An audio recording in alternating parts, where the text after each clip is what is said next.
Senhor, fala através da Tua palavra esta manhã, com Tua unção fresca sobre o Teu ser. Quero dizer obrigado, Senhor, por Tua palavra santa esta manhã. Toda a igreja diga amém. Let's welcome Pastor Wellington to the pulpit.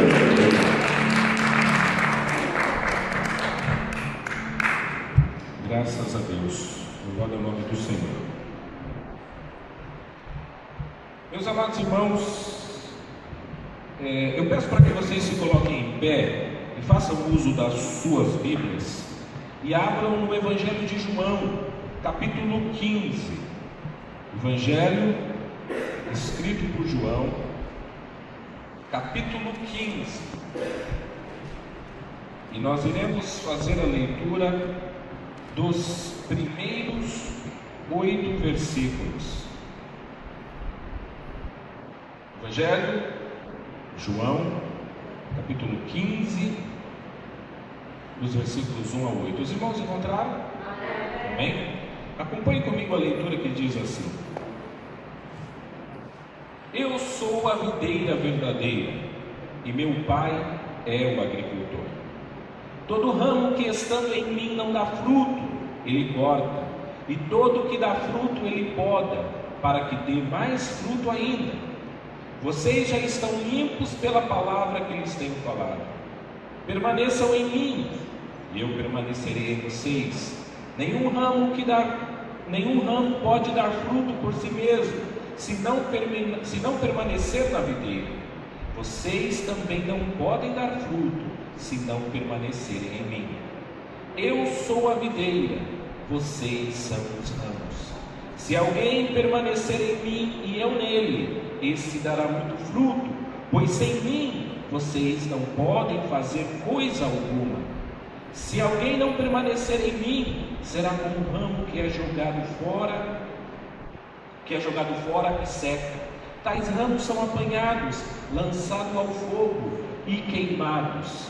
Se vocês permanecerem em mim e as minhas palavras permanecerem em vocês, pedirão o que quiserem e lhes será concedido. Meu Pai é glorificado pelo fato de vocês darem muito fruto, e assim serão meus discípulos.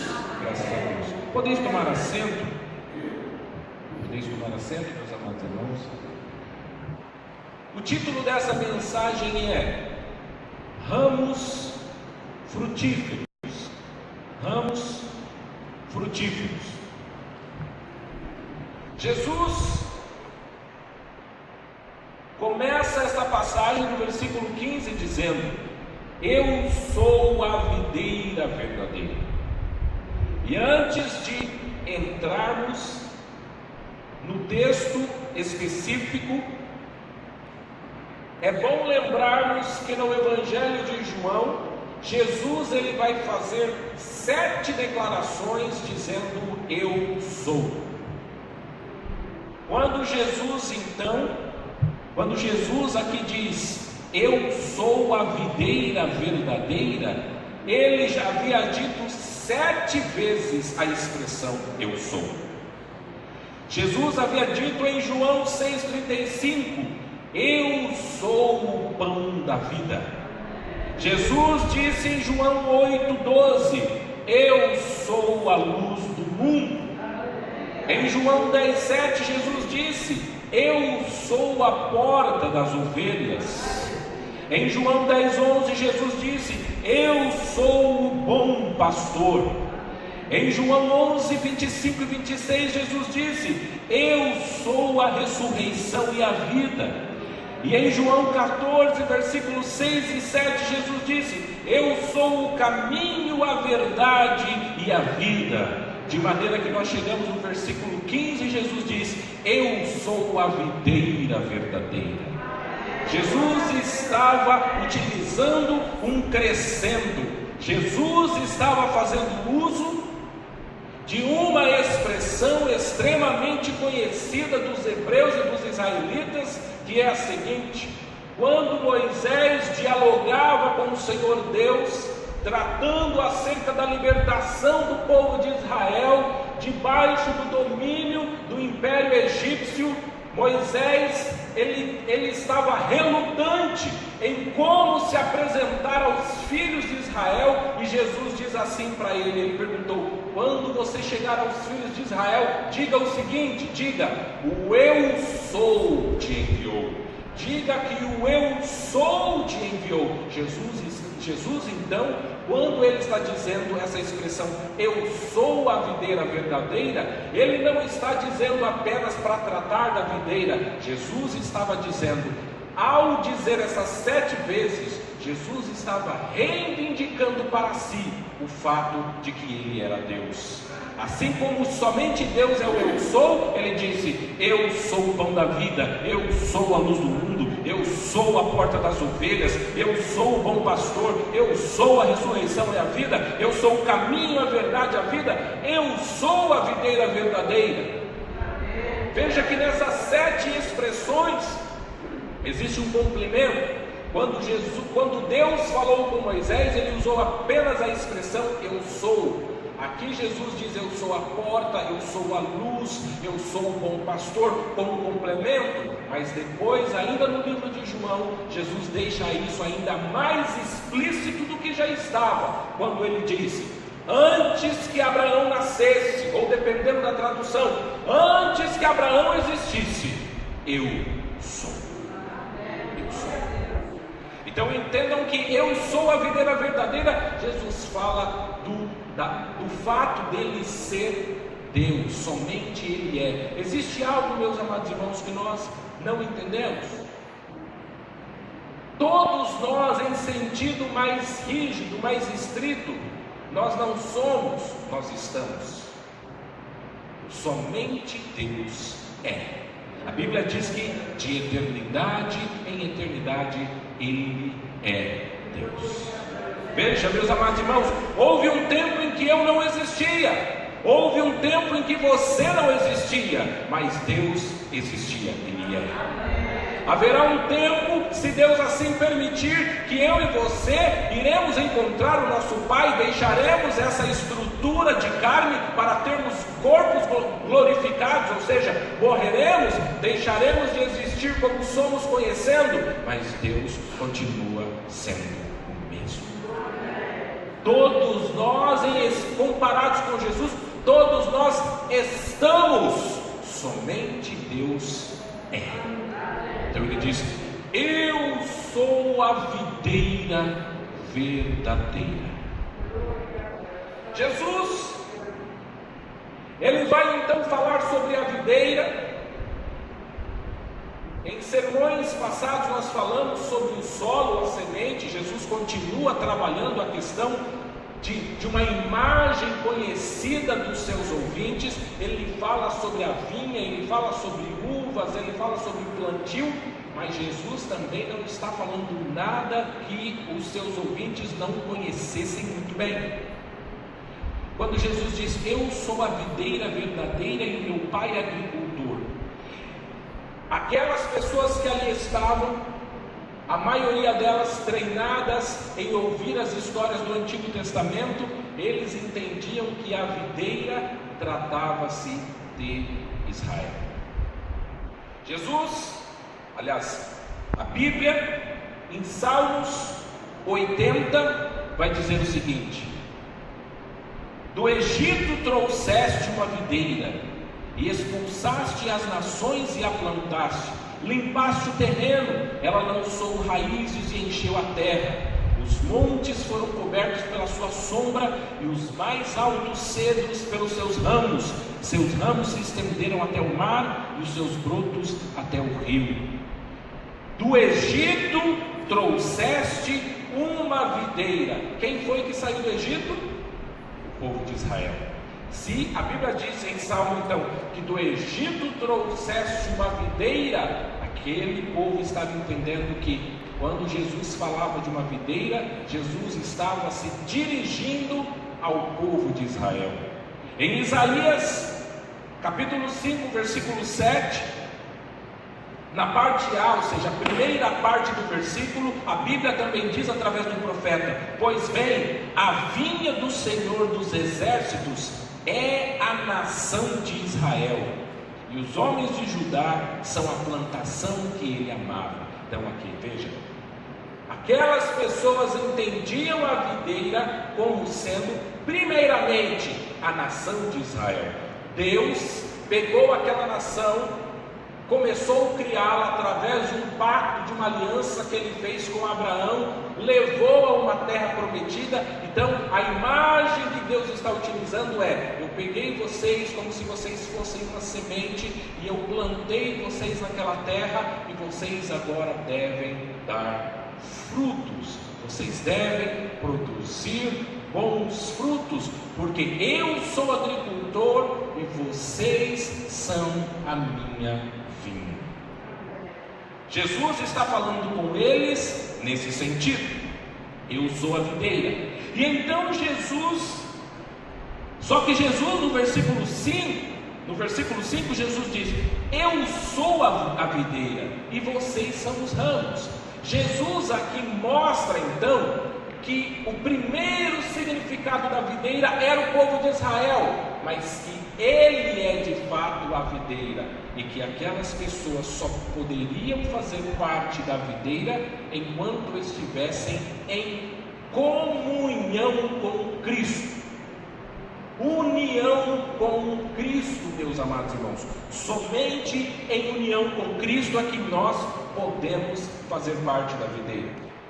Um exemplo: a Bíblia está repleta de imagens em que fala da união do seu povo consigo. O que eu quero dizer? Paulo ele diz o seguinte: a igreja é como se fosse um corpo, do qual Jesus Cristo é o cabeça. Nós somos os membros. Ele fala de união. Enquanto nós estivermos no corpo, nós fazemos parte daquele corpo. A Bíblia fala: vocês são as minhas ovelhas e eu sou o pastor. União, ovelha e pastor. Todas essas imagens apresentam o fato de nós estarmos unidos com Cristo e em Cristo. Meus amados irmãos, não existe nada nem ninguém que possa dar frutos sem que antes essa pessoa esteja unida a Cristo, que pertença ao corpo de Cristo.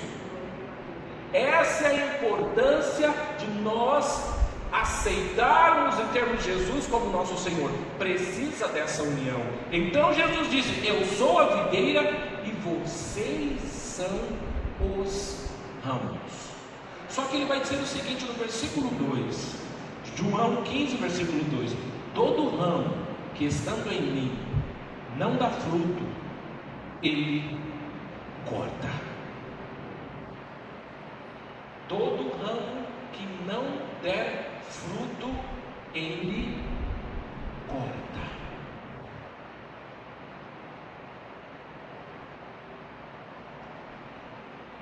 Jesus diz que toda pessoa que estiver ligada nele irá produzir. Porque se Jesus é a raiz, se Jesus é a fonte, nós estivermos ligados nele, nós vamos produzir, porque ele é a raiz, ele vai nos usar, as bênçãos de Deus serão realizadas através de mim e de você. Por quê? Porque Jesus é a fonte. Então veja, é impossível estar em Cristo e não produzir. Toda pessoa que está em Cristo produz. Se você falar: eu acredito que tal pessoa não produz, nós precisamos primeiramente deixar bem claro o que é produzir. Produzir, a Bíblia fala de frutos, e talvez a passagem que deixa isso mais claro se encontra em Gálatas 5:22, que a Bíblia diz: o fruto do Espírito é amor, gozo, paz, longanimidade, domínio próprio. Todas as pessoas que estão em Cristo irão reproduzir, demonstrar essas qualidades, esses frutos, porque elas estão em Cristo. Se deixarmos de mostrar essas características, a Bíblia então vai dizer que o ramo que antes, que outrora estava ligado, vai ser cortado. Escute comigo o que diz Salmos 80, dos versículos 12 ao 18. Salmo 80, 12 ao 18 diz assim: porque derrubaste as suas cercas, permitindo que todos os que passam apanhem as suas uvas. Javalis da floresta a devastam, e as criaturas do campo dela se alimentam.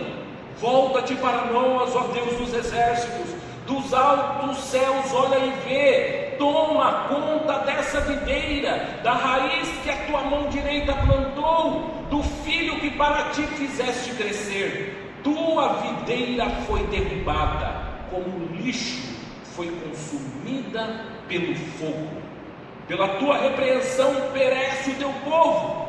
Repouse a tua mão sobre aquele que puseste a tua mão direita, o filho do homem que para ti fizeste crescer.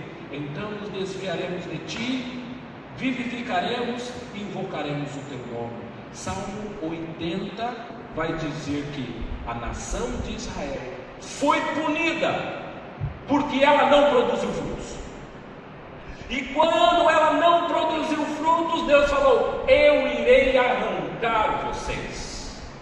Arrancar de que sentido? A Bíblia fala de vários cativeiros. A Bíblia fala que a nação de Israel nasceu sob o cativeiro do Egito. Depois a Bíblia fala que o reino de Israel, que era dividido entre o reino do norte e o reino do sul, se dividiu, e 10 das 12 tribos de Israel foram levados cativeiros, presos, escravos para a Síria.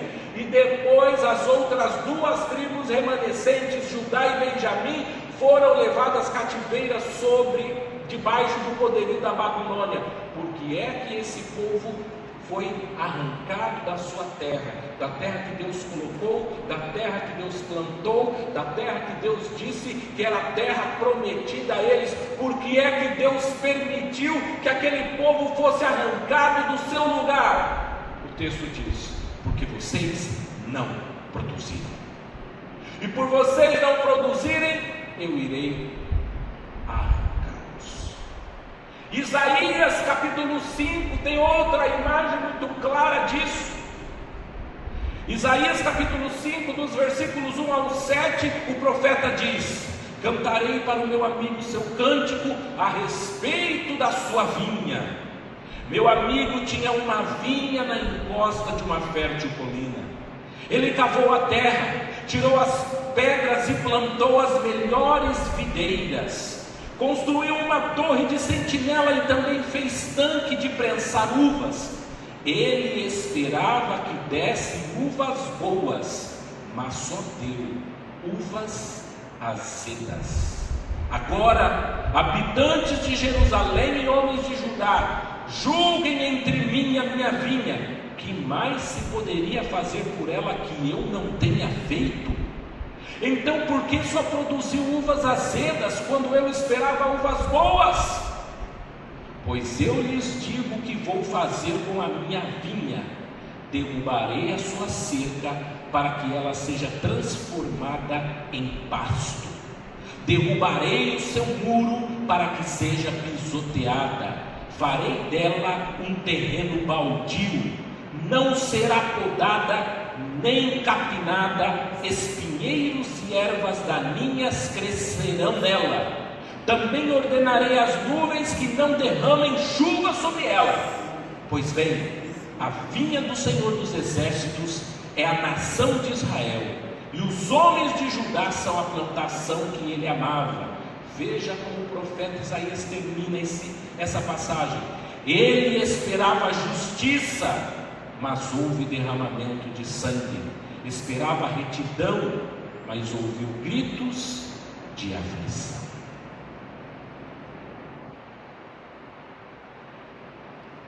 Não existe tratamento da parte de Deus que não venha sobre nós pelo fato de nós não merecermos. Jesus disse: eu plantei vocês como uma vinha, e como uma vinha eu espero resultados. Se esses resultados não vierem, não acontecerem, haverá uma consequência, e a consequência é: eu os arrancarei. Vocês que antes eram ramos passarão a não mais ser ramos. E isso por quê? Porque não estamos correspondendo à expectativa de Deus para com a sua vinha. E esse cortar, meus amados irmãos, ainda tem uma conotação ainda mais profunda. Jesus vai dizer: o ramo infrutífero é cortado e queimado. Jesus está fazendo uma referência ao julgamento futuro, que ele vai dizer: vocês serão lançados no fogo. Que imagem que ele está se remetendo? Ele está falando: veja que é a condenação, a condenação é o resultado daquelas pessoas que outrora foram ramos, mas que foram cortados. Só que ele vai dizer ainda o seguinte: todo ramo que dá fruto, ele poda para que dê mais fruto ainda. Graças a Deus por isso. Todo ramo que dá fruto, ele poda. O que é podar? Todo mundo sabe o que é podar, não é? É cortar, é aparar. Significa que Deus, ele trata conosco todo ramo que dá fruto. Se você estiver dando fruto, sabe o que Deus vai fazer com você? Ele vai trabalhar contigo.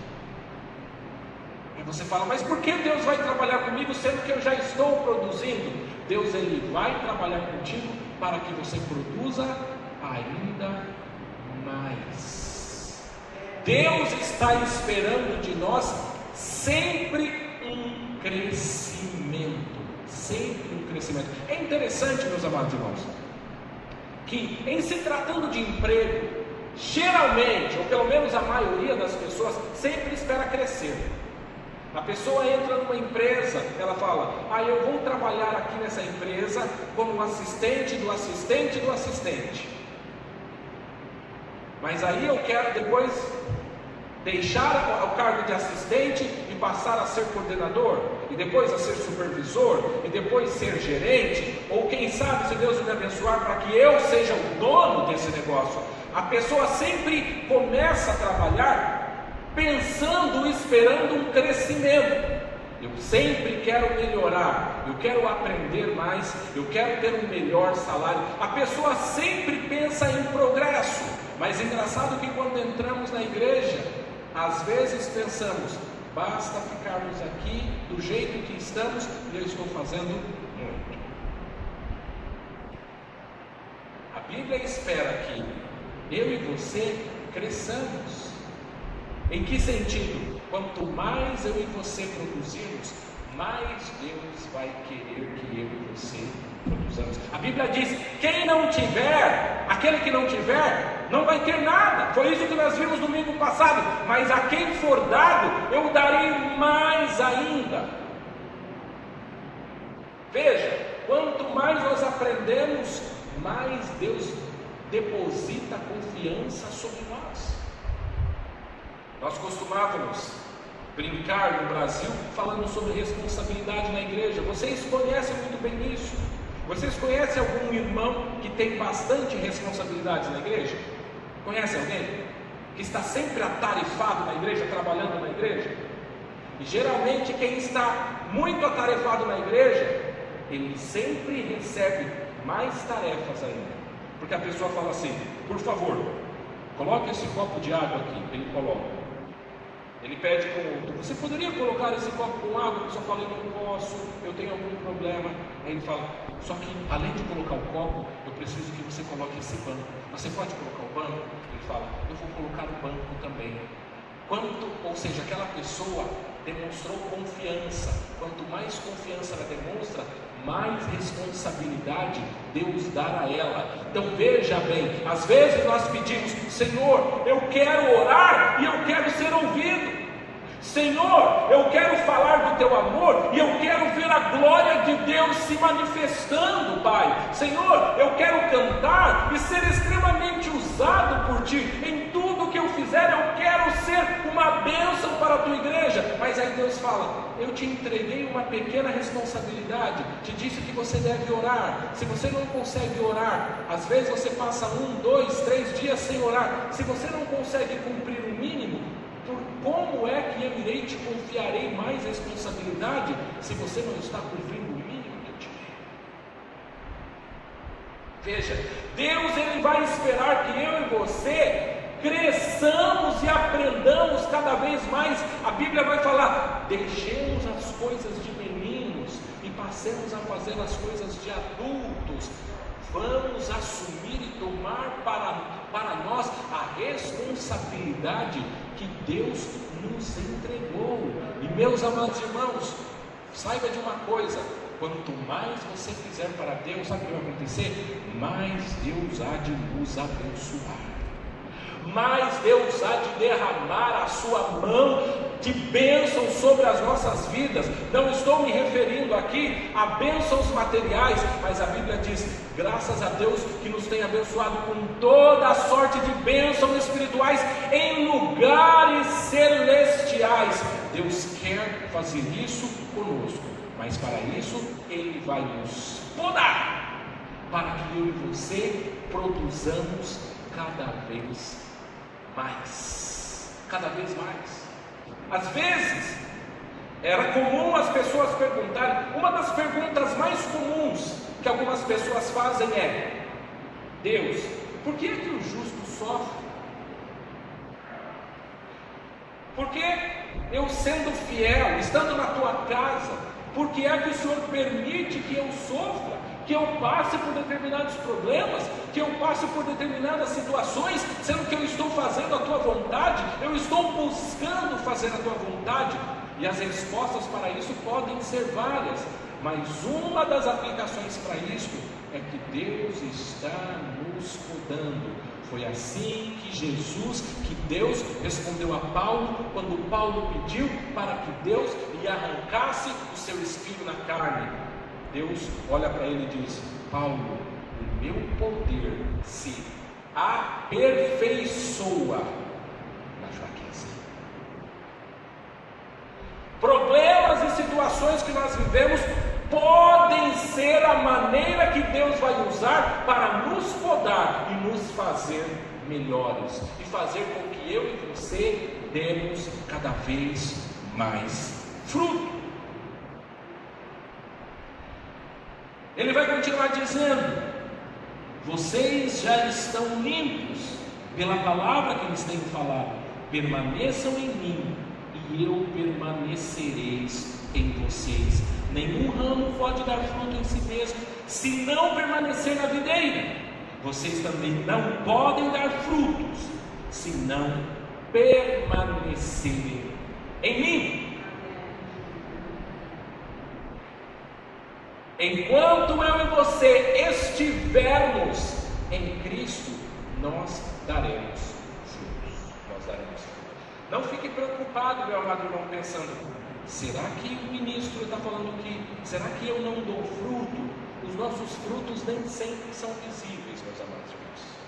E eu acho maravilhoso, às vezes, quando Deus permite que as pessoas não vejam o nosso fruto, para que muitas vezes nós não nos gloriemos em nós mesmos, para que nós não desenvolvamos um orgulho de achar que nós somos melhores do que os outros. Mas veja uma coisa: a tua fidelidade é vista pelas pessoas que estão ao teu redor. A tua fidelidade é vista pela tua família. A tua fidelidade é vista primeiramente por Deus, meus amados irmãos. Por Deus. E é Deus quem vai nos galardoar por aquilo que nós estamos fazendo. Quem aqui está em Cristo? Se todos nós estamos em Cristo, significa que você dá fruto. Todos que estão em Cristo dão fruto. E sabe o que Deus está esperando de vocês, de mim, de vocês? Que nós possamos dar mais frutos ainda. Isso é maravilhoso, sabe por quê, meus amados irmãos? Porque Deus enxerga em nós capacidade que nem nós mesmos enxergamos. Deus ele está sempre investindo em mim e em você, quando você, na verdade, não acha que você é capaz de fazer certas coisas. E sabe por que às vezes nós pensamos que não somos capazes de fazer algumas coisas? Porque esquecemos que o poder, a graça, não vem de mim e de você, vem de Deus. A capacitação sempre é de Deus. E lembre-se de uma coisa: a Bíblia diz: a minha palavra jamais voltará vazia.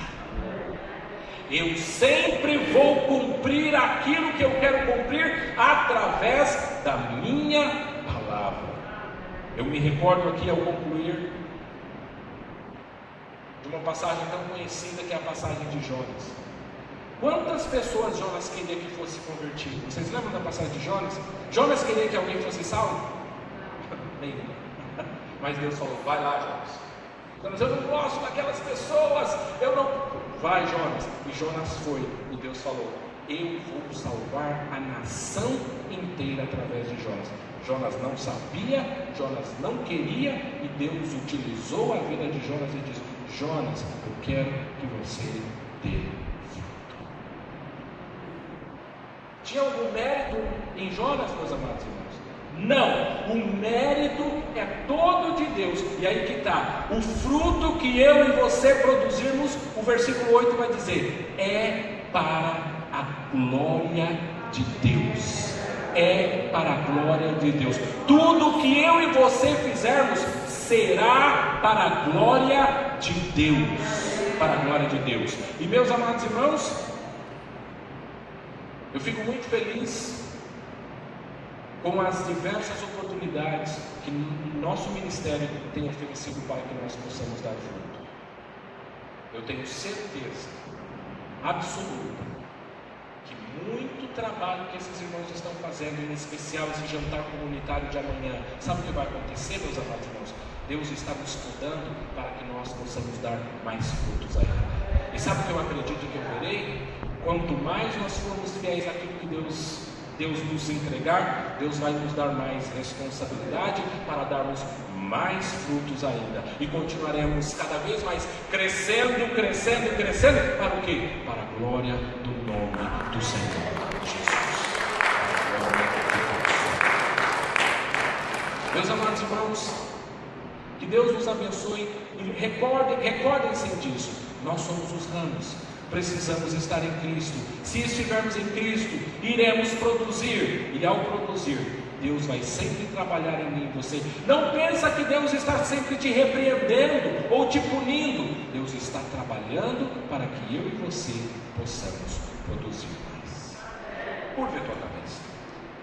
Pai maravilhoso, Pai celestial, eu te louvo, ó Deus, pela oportunidade que o Senhor tem nos dado e concedido de sermos os teus ramos, ó Pai, de estarmos unidos a Ti, ó Deus, e de podermos dar frutos para a honra e glória do Teu nome.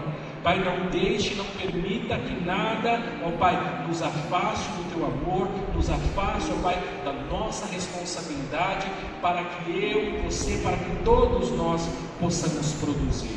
Deus maravilhoso, se conosco, ó Pai, nos abençoe, ó Deus, e mostre a nós, ó Pai, a Tua mão nos podando, sabendo, ó Deus, que o Senhor nos ama, que o Senhor tem cuidado de nós, ó Pai, e o Senhor irá fazer com que eu e você, todos os discípulos, todos os ramos, produzamos cada vez mais para a honra e glória do nome do Senhor Jesus. Amém. Graças a Deus. Nós estamos concluindo esse culto. Eu peço para que você se coloque em pé, para que nós possamos terminar com a bênção apostólica.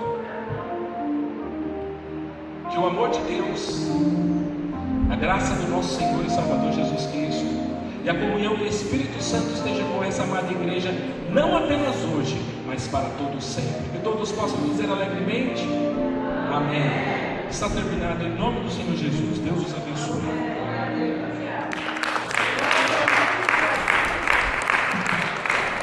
Amen. Que Deus vos abençoe. I bless you now as we prepare for the English service at 11:30. Que Deus vos abençoe.